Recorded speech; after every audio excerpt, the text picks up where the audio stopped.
एक बड़ा सा अंडा। एक गांव में रामेश्वर नाम का व्यक्ति रहता था।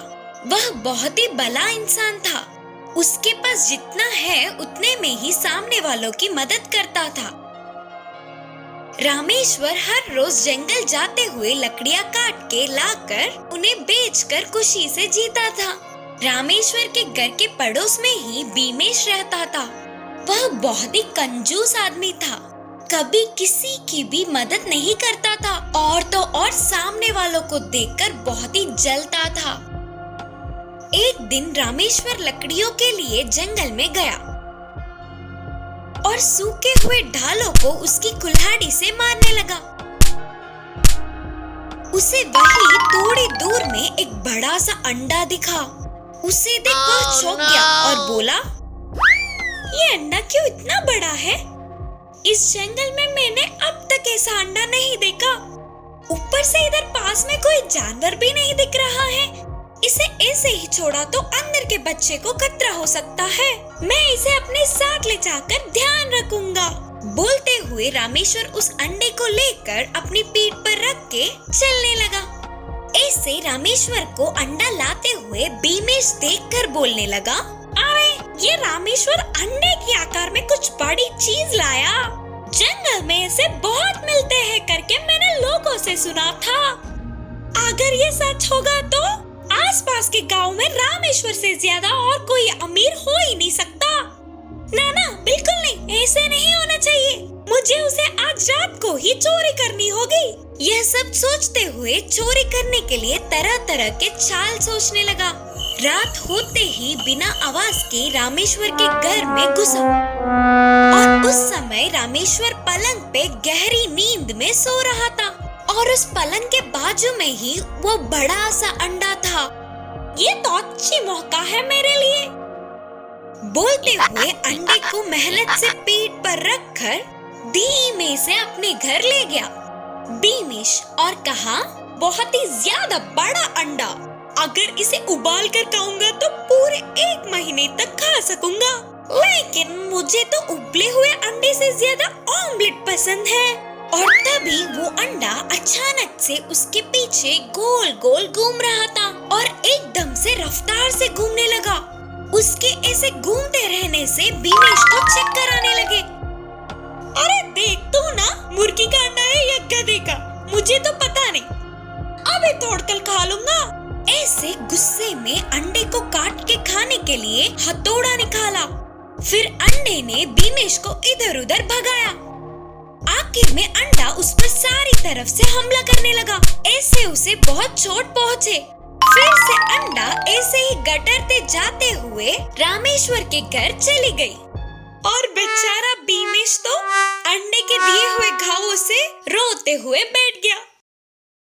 चालाक बिल्ली और सुंदर तोता। एक सुंदर सा तोता रहती थी। उस तोते का नाम था कुसुम।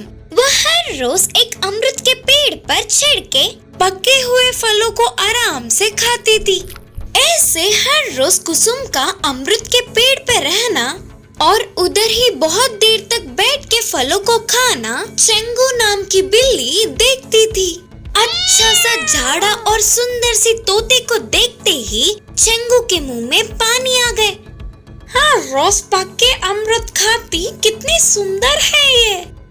इन अमरूदों को खाया हुआ इसका शरीर और कितना स्वादिष्ट होगा करके सोचकर उसी पेड़ के नीचे देखते हुए बैठ गई। लेकिन अगर वो सीधे कुसुम के पास गई तो डर के भाग जाएगी और फिर से मुड़कर आसपास के जगहों पर भी नहीं दिखेगी। सोचकर इसीलिए हर रोज उसे अच्छा बनने का नाटक करके विश्वास दिलाकर दोस्ती करके फिर बाद में मौका देख के निकल जाने के लिए चंगू ने एक चाल चली। एक दिन चंगू कुसुम के पास आकर बोली, अरे कुसुम, पता है तुम कितनी सुंदर हो। तेरे हरे भरे फंग नरम से अमृत के पत्तों की तरह मस्त है और तेरे ये नाक तो अमृत के अंदर के फलों से भी लाल लाल है। तुम तो बहुत खूबसूरत हो रे। तुम्हारी जैसे सुंदर सी दोस्त होना मेरा सौभाग्य होगा। के बोली। ऐसे मीठे मीठे बातें बनाते हुए नजदीक आने लगी। कुसुम को पहले ही संदेह आने पर भी धीरे धीरे चिंगू के तारीफों में आ गई। उसके मीठे मीठे बातों में आकर दोस्ती करने लगी। अमृत के पेड़ के डाल पर कुसुम और चिंगू दोनों को एक साथ बैठ के बातें करते देख बाकी के तोतों ने कुसुम को चेतावनी देते हुए कहा, कुसुम, तुम जरूरत से बढ़ के तारीफ करने वालों पर भरोसा मत करो, ध्यान से रहियो। ऐसे उसके अपने दूसरे तोते दोस्तों ने कहा, जब मुसीबत आएगी तब देख लेंगे।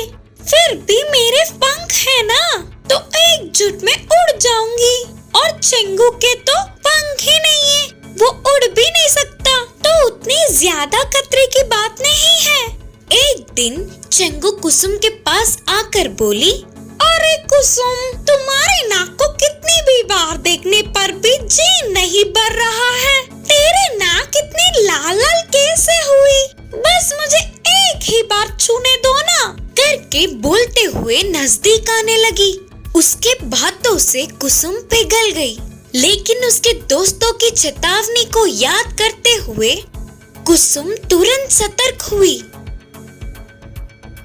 तब कुसुम ने चिंगू से कहा, हम भले ही कितने भी अच्छे दोस्त हो, ऐसे गलत फायदा उठाना मुझे बिल्कुल अच्छा नहीं लगा। बिना किसी भी वजह से तुम मेरी तारीफ कर रहे हो तो कुछ तो मुझसे चाहते होंगे। अब से मेरे पास मत आओ, तुम अपना काम खुद देख लो, जाओ। करके बोलने वाली कुसुम को चिंगू जोर से पकड़ने जा रही थी। यह पहले ही समझ जाने वाली कुसुम एक झटके में ही उड़कर पेड़ पर बैठ गई। तब कुसुम ने चिंगू से कहा, तुम्हारी झूठी दोस्ती पर मुझे पहले से ही संदेह था, पर अब तो तूने खुद उसका प्रमाण दे दिया है। अब हमारी दोस्ती खत्म। बोलते हुए कुसुम तुरंत उधर से कहीं दूर उड़ गई। असली चोर कौन? अकबर बीरबल की कहानियाँ। एक गांव में एक व्यापारी रहता था। उसने अपने व्यापार में मदद के लिए एक काम वाले को रख लिया। मालिक का हर काम करते हुए उस काम वाले ने भरोसा कमा लिया। ऐसे एक दिन उस व्यापारी को काम से शहर जाना पड़ा। इससे व्यापार की जिम्मेदारी उस भरोसेमंद काम वाले को सौंपकर वह शहर जाने लगा। अपने मालिक के जाते ही तुरंत वह काम वाले ने घर के सारे धन, जेवर और पैसों को पोटली में बांधकर भाग गया। फिर शहर से लौटने वाले व्यापारी घर खुला देख चौंक गया। यह काम उस काम वाले का ही होगा सोचकर सारे जगहों में ढूंढने लगा, लेकिन कोई फायदा नहीं। कुछ दिनों के बाद शहर जाने वाले व्यापारी को बाजार में घूमता हुआ काम वाला दिखा। उस काम वाले ने भी अपने मालिक को देखा और वहाँ से बच के निकलना मुश्किल है समझकर तुरंत उस व्यापारी को कस के पकड़ लिया। आखिरकार तू इतने समय बाद मिल ही गया ना, अब कहाँ भागेगा रे? चोरी करेगा तो मैं चुपचाप छोड़ेगा सोचे क्या? शराफत से अपन के पैसे और जेवर वापस दे दे। बोलते हुए जोर से चिल्लाने लगा। इससे व्यापारी अचानक चौंक गया और कहा, मैं चोरी क्यों करूँगा? अगर तूने तुरंत मेरे पैसे और जेवर नहीं दिए तो राज्य के सैनिकों के हवाले कर दूंगा। मेरे धन को चोरी करके मुझे ही सैनिकों के हवाले करने की धमकी देता है रे? बोलते हुए काम वाला उस पर चिढ़ रहा था।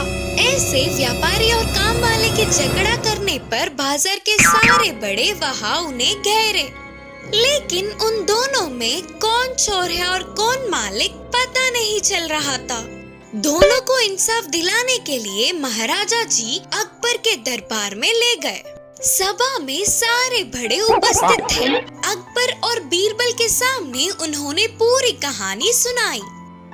मैं एक व्यापारी हूँ, ये मेरे पास काम करता था। एक दिन मुझे शहर जाना पड़ा तो मैं अपने व्यापार की जिम्मेदारी इसे सौंप कर गया। मेरे वापस आने तक इसने मेरे पैसे और जेवरों को चोरी करके भाग गया। फिर से अभी दिखा, मुझे मेरे धन को वापस दिलाओ महाराज। मालिक ने कहा।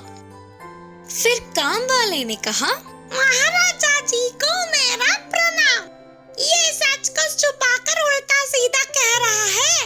यही तो मेरे पास काम करता था। मेरे घर में ना होते समय अच्छा सा मौका देख मेरे पैसे और जेवरों को चोरी कर लिया। अब मैंने इसे पकड़कर पूछा तो मुझे ही चोर बना रहा है। मेरे धन को मुझे वापस दिलाओ महाराज। बोलकर काम वाले ने भाते बनाए। सभा में सबको दोनों की बात सही लगी। यदि अगर अभी इंसाफ गलत हुआ तो एक ही व्यक्ति का 2 बार नुकसान होगा।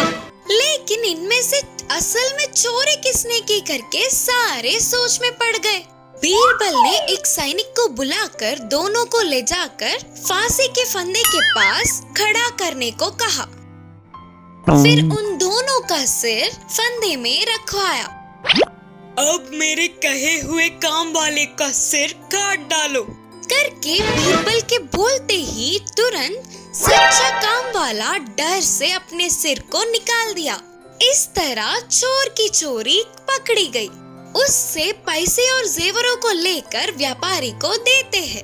व्यापारी बहुत खुश हुआ और उस काम वाले को कठिन सजा सुनाया। समय रहते ही चोर की चोरी पकड़ने वाले बीरबल की सभी ने तारीफ की। इस कहानी की सीख है कि धोखा किसी न किसी दिन तो सामने आएगा ही।